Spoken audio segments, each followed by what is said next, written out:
L'homme ne vivra pas de pain seulement, mais de toute parole qui sort de la bouche de Dieu.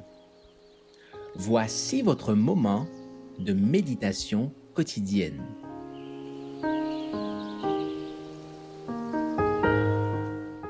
Vous recevrez une puissance.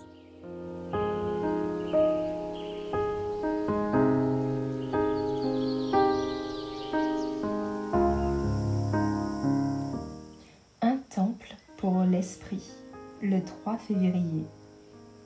Ne savez-vous pas ceci? Votre corps est le temple du Saint-Esprit qui est en vous et que vous avez reçu de Dieu. Et vous n'êtes pas à vous-même, car vous avez été rachetés à grand prix. Glorifiez donc Dieu dans votre corps et dans votre esprit qui appartiennent à Dieu. 1 Corinthiens 6, versets 19 et 20. Une puissance au-dessus et à l'extérieur de l'homme doit agir sur lui, de sorte qu'une solide charpente soutienne la construction de son caractère. La présence de Dieu doit demeurer dans le sanctuaire intérieur de l'âme. Quel contrat d'alliance entre le temple de Dieu et les idoles? Car nous sommes le temple du Dieu vivant, comme Dieu l'a dit. J'habiterai et je marcherai au milieu d'eux. Je serai leur Dieu, et ils seront mon peuple. 2 Corinthiens 6, verset 16. Ne savez-vous pas que vous êtes le temple de Dieu et que l'Esprit de Dieu habite en vous? Si quelqu'un détruit le temple de Dieu, Dieu le détruira. Car le temple de Dieu est saint, et c'est ce que vous êtes. 1 Corinthiens 3, versets 16 et 17. Car par lui, nous avons les uns et les autres accès auprès du Père dans un même esprit. Ainsi donc, vous n'êtes plus des étrangers ni des gens de passage, mais vous êtes des concitoyens des saints, membres de la famille de Dieu. Vous avez été édifiés sur le fondement des apôtres et des prophètes. Jésus-Christ lui-même étant la pierre de l'angle.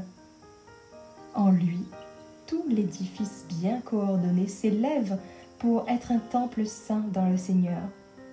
En lui, vous aussi, vous êtes édifiés ensemble pour être une habitation de Dieu en esprit.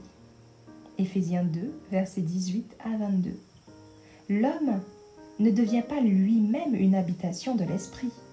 Sans la coopération de la volonté de l'homme avec celle de Dieu, le Seigneur ne peut rien pour lui.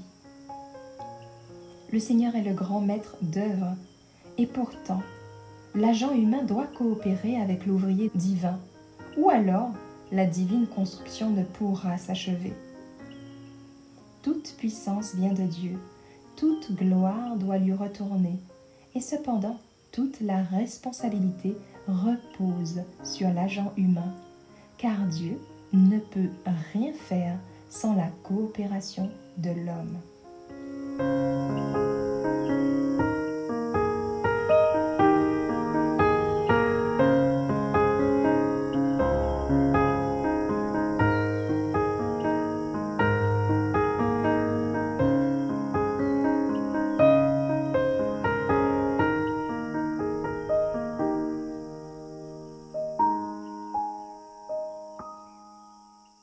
Merci d'avoir écouté cette présentation. Assurez-vous de nous rejoindre demain pour votre moment de méditation quotidienne avec lereste.org.